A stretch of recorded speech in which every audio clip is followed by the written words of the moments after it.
Contact light. Okay, engine stop. APA at a descent. Mode control both auto, descent engine command override off. Engine arm off. 13 is in. We copy you down, Eagle. Houston, Tranquility Base here. The Eagle has landed. Roger, Tranquility. We copy you on the ground. You got a bunch of guys about to turn blue. We're breathing again. Thanks a lot. And we're getting a picture on the TV. There's a great deal of contrast in it, and currently it's upside down on our monitor, but we can make out a fair amount of detail. Okay, Neil, we can see you coming down the ladder now. Sunday, July 20th, 1969. Around the world, nearly 1 billion people watched this moment on television as the first man from Earth prepared to set foot upon the moon. At the foot of the ladder, the lamb footbeds are only depressed in the surface about 1 or 2 inches, although the surface appears to be very, very fine-grained as you get close to it. It's almost like a powder. Ground mass is very fine. I'm going to step off the lamb now. That's one small step for man, one giant leap for mankind. I believe that this nation should commit itself to achieving the goal before this decade is out of landing a man on the moon and returning him safely to the Earth. All that we have accomplished in space, all that we may accomplish in days and years to come, we stand ready to share for the benefit of all mankind. As we explore the reaches of space, let us go to the new worlds together, not as new worlds to be conquered, but as a new adventure to be shared. Since the earliest time, man has imagined this moment, the moment when his fellow man would make the first journey to the moon. Now the time had come. In the 6th decade of the 20th century, the ancient dream was to become a reality.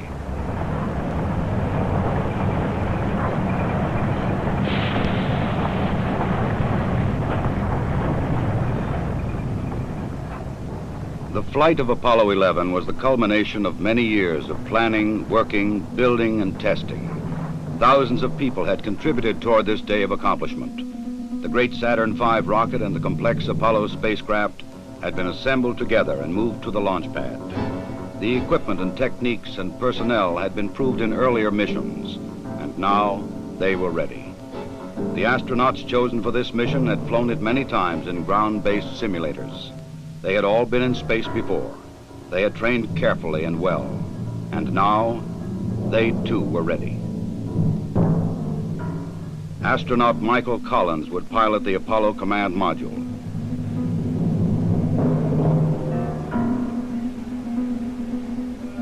Astronaut Edwin Aldrin Jr. would pilot the lunar module.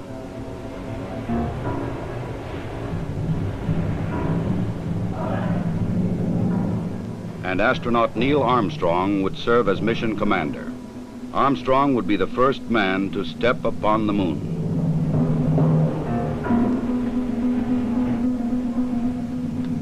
July 16th, the day had come.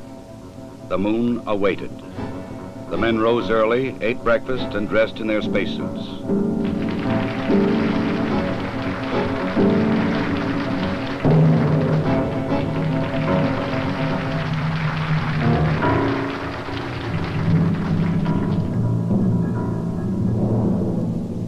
Other astronauts had made this journey to the launch pad, but never with such anticipation. 9:32 a.m., July 16th.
3 hours later, the Apollo command module moves forward to extract the lunar module from the third stage of the launch vehicle.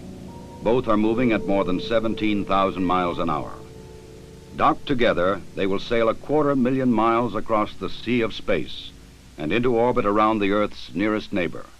Oh, loud and clear now, Mike, and we understand that you are docked. During the 3-day journey to the moon, the astronauts kept busy. Checklists, navigation and observation, housekeeping.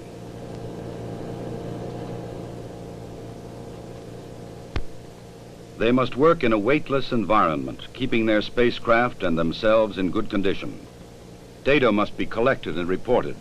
Experiments must be performed, including photography both inside and outside the spacecraft. Because of the film speed, these actions appear faster than they actually were.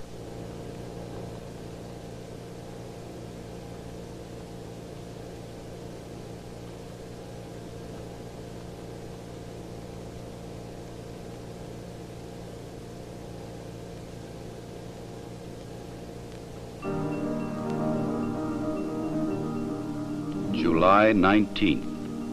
Apollo 11 slows down and goes into orbit around the moon.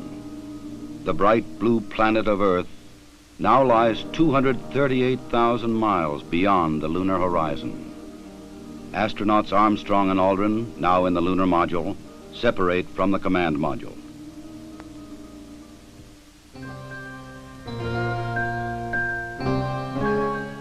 Astronaut Collins remains behind. Preparation for the lunar module descent to the moon now begins.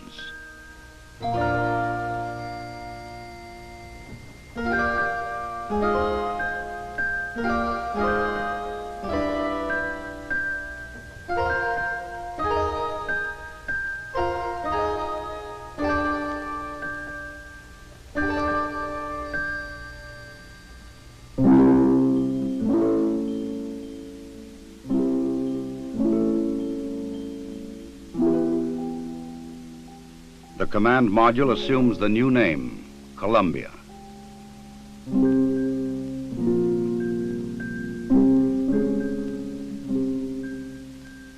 The lunar module will be called the Eagle. From Columbia, Michael Collins' camera sees bright rays of the sun reflecting patterns of color from the surface of the Eagle. In this strange metallic bird rides the ancient and endless dream of all mankind. The command pilot can see detail which his camera cannot record. The 4 landing pads of the lunar module are fully extended and locked in place. The Eagle is poised and prepared for its descent to the lunar surface.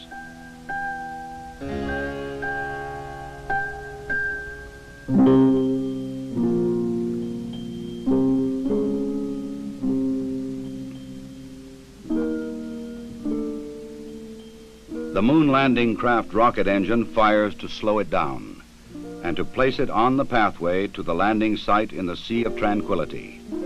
There is tension and caution as the Eagle flies lower. Warning lights blink on as the computer tries to keep up with the demand for control data, but the status remains go. Eagle, we got you now. It's looking good, over. Roger, copy. Eagle Houston, after yaw around, angles, S-band pitch, -9er, yaw, +18. Roger, you're a go to continue power descent. You're a go to continue power descent. Altitude now 21,000 feet, still looking very good. Velocity down now to 1,200 feet per second. You're looking great to us, Eagle. Give us a reading on the 1202 program alarm. Roger, we got you. We're going at alarm. Good radar data. We're now in the approach phase, everything looking good. Altitude 4,200. Houston, you're a go for landing, over. Roger, understand. Go for landing. 3,000 feet. Program alarm. Altitude 1,600. 1,400 feet, still looking very good. 700 feet, 21 down. 33 degrees. 100 feet down at 19. 1201. 1201. Roger, 1201 alarm. We're go. Same type. We're go. Altitude, velocity, light. 3.5 down. 220 feet. 13 forward. 11 forward, coming down nicely. 200 feet. 4.5 down. 5.5 down. 60 seconds. Lights on. 6. Down 2.5. Forward. Forward. That's 40 feet, down 2.5. Picking up some dust. 4 forward. 4 forward, drifting to the right a little. Good. Okay.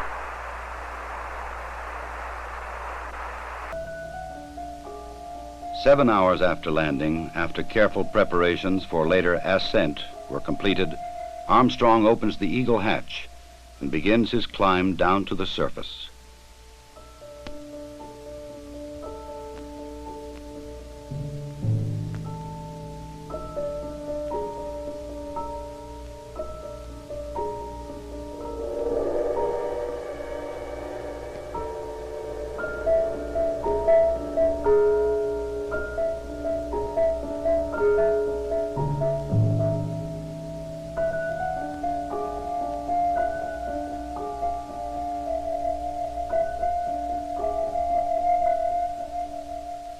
The first footsteps on this strange new world must be taken cautiously. The moon has only 1/6 the gravity of Earth. The nature of its surface was still unknown. I'm going to step off the limb now. That's one small step for man, one giant leap for mankind.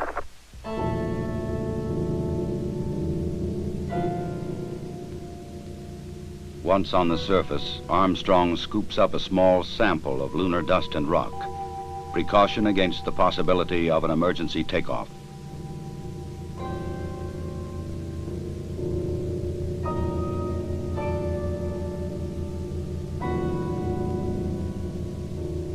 According to plan, astronaut Aldrin now descends from the Eagle. He and his equipment would weigh 383 pounds on Earth. Here, they weigh about 66 pounds.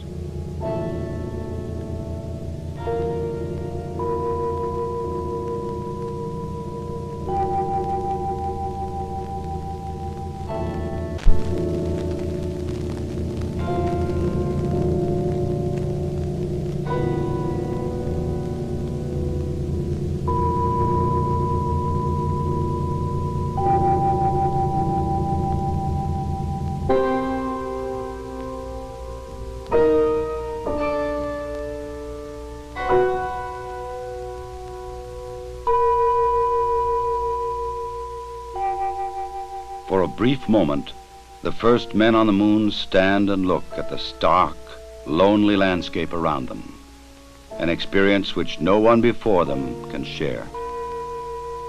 But there is much to be done in the limited time which they can stay on this airless, cloudless satellite of Earth.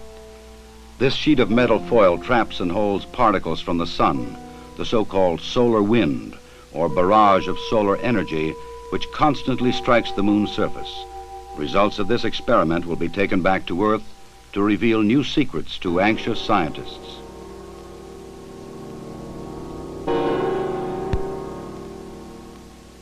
An American flag is left behind on the moon, together with medals honoring American and Soviet spacemen who lost their lives in earlier space tests, and a small disc carrying messages of goodwill from 73 nations on Earth.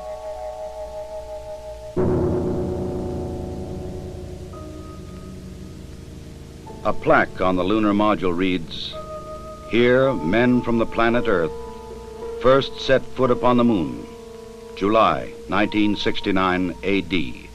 We came in peace for all mankind." Through a specially made television camera, viewers in many nations on Earth were able to watch the astronauts as they walked and worked on the moon.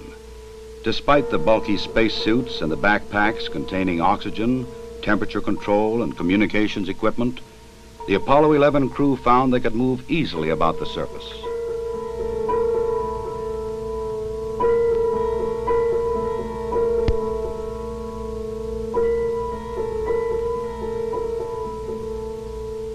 Because there is no wind or rain on the moon, these footprints will remain for centuries.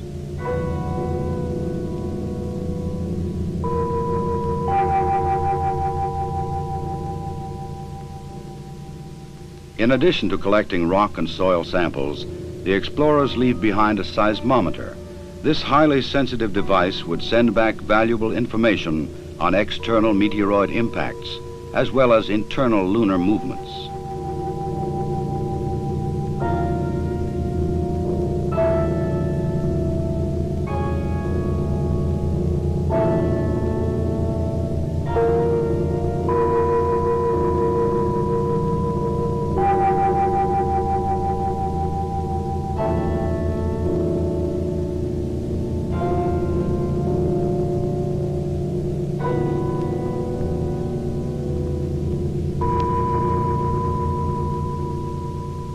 A 100-prism laser reflector would help man to measure the exact distance from Earth to Moon to an accuracy of 6 inches.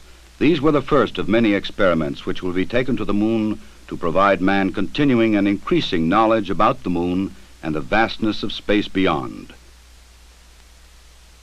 After 2 hours and 31 minutes, the first lunar explorers had completed their research on the Moon. A night of rest in the lunar module, countdown preparations, and they were ready to come home. Tranquility Base, Houston. Guidance recommendation is pings, and you're cleared for takeoff.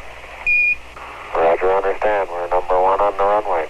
7, 6, 5, port stage, engine arm ascent.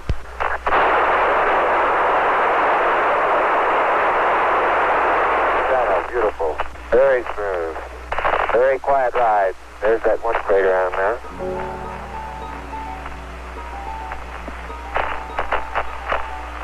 Thousand feet high, 80 feet per second vertical rise.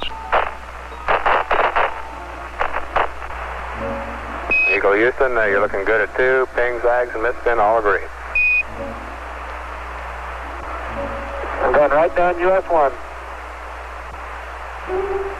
Eagle Houston, going right down the track. Everything's great. Horizontal velocity approaching 2,500 feet per second. Roger. Some 120 miles to go until insertion. July 21st. The Eagle and its 2-man crew lifted off the Moon perfectly and climbed slowly to rendezvous and dock with the mothership, Columbia.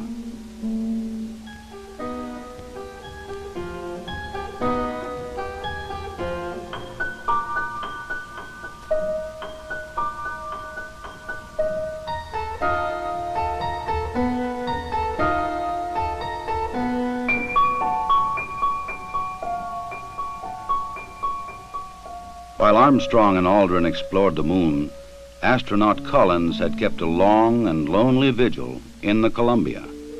The approaching Eagle was a welcome sight.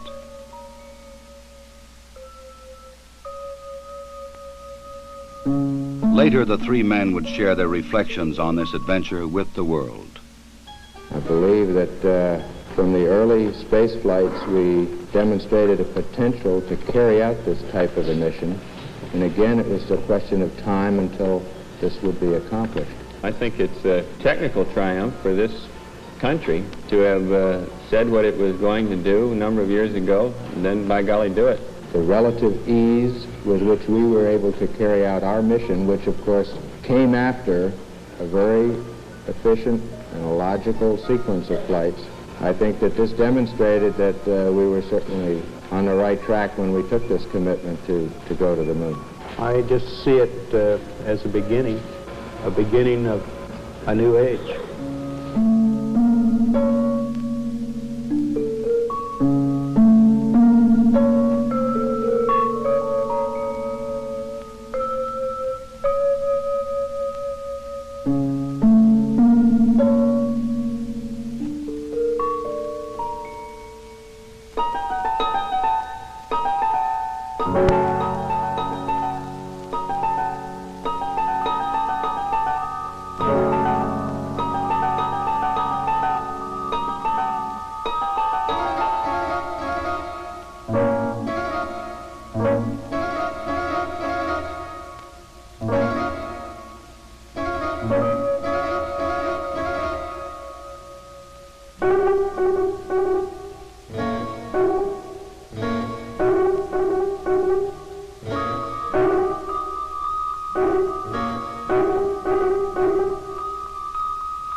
Once again, the bright blue planet of Earth rises over the lunar horizon.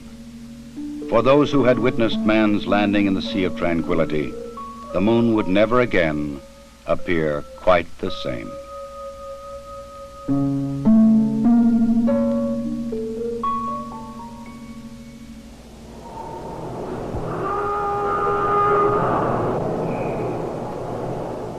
July 24th, dawn in the Pacific.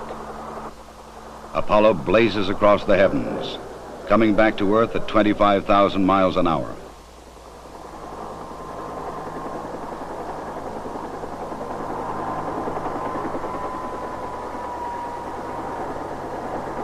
President Richard Nixon, who had talked with the astronauts by telephone while they were on the moon, was waiting aboard the recovery carrier to welcome the returning voyagers.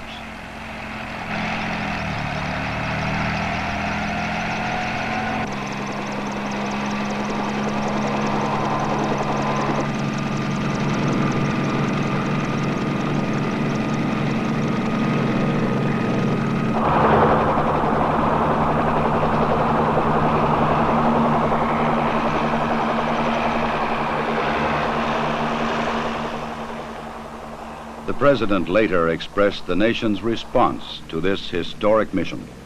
Some way, when those two Americans stepped on the moon, the people of this world were brought closer together. That it is that spirit, the spirit of Apollo, that America can now help to bring to our relations with other nations. The spirit of Apollo transcends geographical barriers and political differences. It can bring the people of the world together in peace. To protect against any possible lunar contamination, the astronauts put on airtight special garments before coming aboard the rescue ship.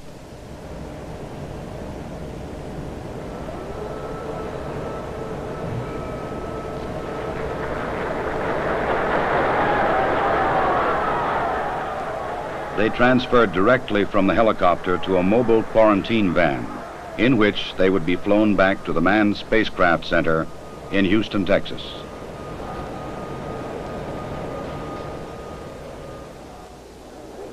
July 27th. The journey was ended. They were home again.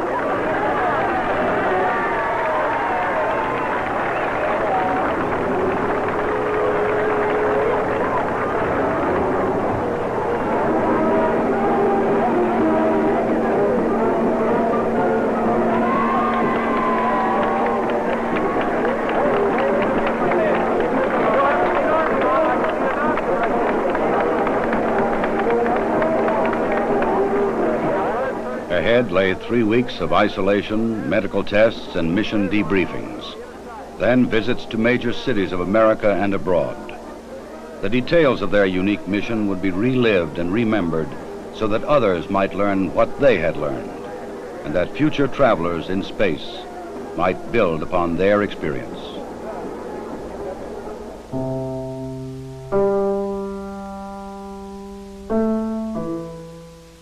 The rock and soil samples brought back would be examined and analyzed by scientists in many lands. They would reveal new insights into the origin and the age and the composition of the moon, and perhaps new knowledge of the Earth as well. Already experiments left on the moon were sending back revealing new information.